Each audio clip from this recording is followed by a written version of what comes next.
धनुर्धर तो बहुत हुए हैं, लेकिन एक ऐसा भी धनुर्धर था जिसकी विद्या से भगवान कृष्ण भी सतर्क हो गए थे। एक ऐसा भी धनुर्धर था जिसको लेकर द्रोणाचार्य चिंतित हो गए थे, और एक ऐसा भी धनुर्धर था जो अपने एक ही बाण से दुश्मन सेना के रथ को कई गज दूर फेंक देता था। हमारे श्री कृष्ण ज्ञान गंगा चैनल में आपका स्वागत है। आप कितना ही सोचे कि कौन होगा भारत का सर्वश्रेष्ठ धनुर्धर, तब भी आप शायद ही समझ पाएंगे, क्योंकि प्राचीन भारत में एक से बढ़कर एक सर्वश्रेष्ठ धनुर्धर थे। उन्होंने अपनी कलाओं का प्रयोग कुछ विषम परिस्थितियों में ही किया है। हालांकि सर्वश्रेष्ठ धनुर्धर का चयन करने का अधिकार हमें नहीं है, हम तो बस उन सारे धनुर्धर की शक्ति के बारे में जानकर आपको बता रहे हैं। भगवान शंकर संपूर्ण धर्म, योग और विद्याओं की शुरुआत भगवान शंकर से होती है और उसका अंत भी उन्हीं पर होता है। भगवान शंकर ने इस धनुष से त्रिपुरासुर को मारा था। त्रिपुरासुर अर्थात 3 महाशक्तिशाली और ब्रह्मा से अमरता का वरदान प्राप्त असुर थे। शिव ने जिस धनुष को बनाया था उसकी टंकार से ही बादल फट जाते थे और पर्वत हिलने लगते थे। ऐसा लगता था मानो भूकंप आ गया हो। यह धनुष बहुत ही शक्तिशाली था। इसी के एक तीर से त्रिपुरासुर की तीनों नगरियों को ध्वस्त कर दिया गया था। इस धनुष का नाम पिनाक था। देवताओं ने राजा जनक के पूर्वज देवराज इंद्र को दे दिया। राजा जनक के पूर्वजों में निमि के ज्येष्ठ पुत्र देवराज थे। शिवधनुष उन्हीं की धरोहर स्वरूप राजा जनक के पास सुरक्षित था। इस धनुष को भगवान शंकर ने स्वयं अपने हाथों से बनाया था। उनके इस विशालकाय धनुष को कोई भी उठाने की क्षमता नहीं रखता था, लेकिन भगवान राम ने इसे उठाकर इसकी प्रत्यंचा चढ़ाई और इसे एक झटके में तोड़ दिया। भगवान श्री राम एक बार समुद्र पार करने का जब कोई मार्ग नहीं समझ में आया, तो भगवान श्री राम ने समुद्र को अपने तीर से सुखाने की सोची और उन्होंने तरकश से अपना तीर निकाला ही था और प्रत्यंचा पर चढ़ाया ही था कि समुद्र के देवता प्रकट हो गए और उनसे प्रार्थना करने लगे। भगवान श्री राम को सर्वश्रेष्ठ धनुर्धर माना जाता है। हालांकि उन्होंने अपने धनुष और बाण का उपयोग बहुत मुश्किल वक्त में ही किया। भगवान श्री कृष्ण सर्वश्रेष्ठ धनुर्धर भी थे। यह बात तब पता चली जब उन्होंने लक्ष्मणा को प्राप्त करने के लिए स्वयंवर की धनुष प्रतियोगिता में भाग लिया था। इस प्रतियोगिता में कर्ण, अर्जुन और अन्य कई सर्वश्रेष्ठ धनुर्धरों ने भाग लिया था। द्रौपदी स्वयंवर से कहीं अधिक कठिन थी लक्ष्मणा स्वयंवर की प्रतियोगिता। भगवान श्री कृष्ण ने सभी धनुर्धरों को पछाड़कर लक्ष्मणा से विवाह किया था। हालांकि लक्ष्मणा पहले से ही श्री कृष्ण के अपना पति मान चुकी थी, इसीलिए श्री कृष्ण को इस प्रतियोगिता में भाग लेना पड़ा। श्री कृष्ण के धनुष का नाम शारंग था। लक्ष्मण, राम के छोटे भाई लक्ष्मण को कौन नहीं जानता। लक्ष्मण ने अपने तीर से रेखा खींच दी थी। उस रेखा में ही इतनी ताकत थी कि कोई भी उसके उस पार नहीं जा सकता था। लक्ष्मण की धनुष विद्या के चर्चे दूर दूर तक थे। शास्त्रों अनुसार लक्ष्मण को श्रेष्ठ धनुर्धर माना गया है।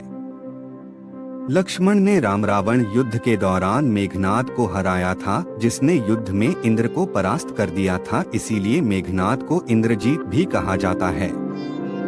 बर्बरीक महाभारत काल का सर्वश्रेष्ठ धनुर्धर था।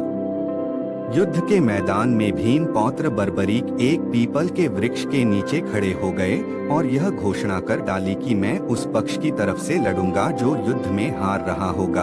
भीम के पौत्र बर्बरीक के समक्ष जब अर्जुन तथा भगवान श्री कृष्ण उसकी वीरता का चमत्कार देखने के लिए उपस्थित हुए, तब बर्बरीक ने अपनी वीरता का छोटा सा नमूना मात्र ही दिखाया। कृष्ण ने कहा कि यह जो वृक्ष है, इसके सारे पत्तों को एक ही तीर से छेद दो तो मैं मान जाऊंगा। बर्बरीक ने आज्ञा लेकर तीर को वृक्ष की ओर छोड़ दिया। जब तीर एक एक कर सारे पत्तों को छेदता जा रहा था, उसी दौरान एक पत्ता टूटकर नीचे गिर पड़ा।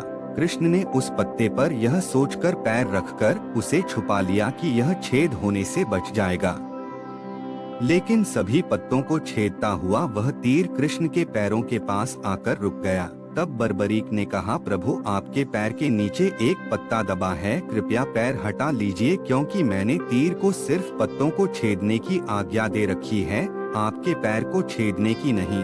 उसके इस चमत्कार को देखकर कृष्ण चिंतित हो गए। भगवान श्री कृष्ण यह बात जानते थे कि बर्बरीक प्रतिज्ञा वश हारने वाले का साथ देगा। यदि कौरव हारते हुए नजर आए तो फिर पांडवों के लिए संकट खड़ा हो जाएगा, और यदि जब पांडव बर्बरीक के सामने हारते नजर आए तो फिर वह पांडवों का साथ देगा। इस तरह वह दोनों ओर की सेना को एक ही तीर से खत्म कर देगा। कर्ण वैसे तो महाभारत काल में सैकड़ों योद्धा हुए हैं, लेकिन कहते हैं कि युद्ध में कर्ण जैसा कोई धनुर्धर नहीं था। कवच और कुंडल नहीं दान में नहीं देते तो कर्ण को मारना असंभव था। कर्ण के अर्जुन और एकलव्य से श्रेष्ठ धनुर्धर होने का प्रमाण यह है कि कर्ण के तीर की इतनी ताकत थी कि जब वे तीर चलाते थे और उनका तीर अर्जुन के रथ पर लग जाता था तो रथ पीछे कुछ दूरी तक खिसक जाता था। भगवान श्री कृष्ण अर्जुन से कहते थे कि जिस रथ पर मैं और हनुमान विराजमान हैं, उसके इस तरह पीछे धकेले जाने से पता चलता है कि कर्ण की धनुर्विद्या में बहुत बल है। एकलव्य गुरु द्रोणाचार्य की मूर्ति बनाकर उस मूर्ति के समक्ष एकलव्य ने धनुष विद्या सीखी थी। गुरु द्रोण को जब इस बात का पता चला कि एकलव्य अर्जुन से भी श्रेष्ठ धनुष बाण चलाना सीख गया है, तो उन्होंने एकलव्य से पूछा कि तुमने यह विद्या कहाँ से सीखी। इस पर एकलव्य ने कहा, गुरुवर, मैंने आपको ही गुरु मानकर आपकी मूर्ति के समक्ष इस विद्या को हासिल किया था। इस बात पर गुरु द्रोणाचार्य ने कहा कि तब तो हम गुरु दक्षिणा के हकदार हैं। एकलव्य यह सुनकर प्रसन्न हो गया और कहने लगा, मांगिए गुरुदेव, क्या चाहिए। गुरु द्रोणाचार्य ने कहा कि तुम जिस हाथ से प्रत्यंचा चढ़ाते हो, मुझे उस हाथ का अंगूठा चाहिए। अर्जुन को दिए वचन की रक्षा के लिए ही उन्होंने एकलव्य से उसका अंगूठा मांग लिया था। अर्जुन 5 पांडवों में से एक अर्जुन, जिसकी धनुर्विद्या जग प्रसिद्ध थी।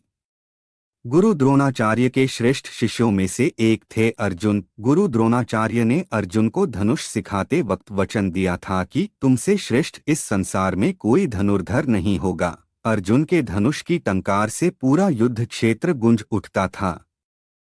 रथ पर सवार भगवान श्री कृष्ण और अर्जुन को देखने के लिए देवता भी स्वर्ग से उतर गए थे, लेकिन अर्जुन से भी श्रेष्ठ कोई था जिसे दुनिया अर्जुन से श्रेष्ठ मानती है।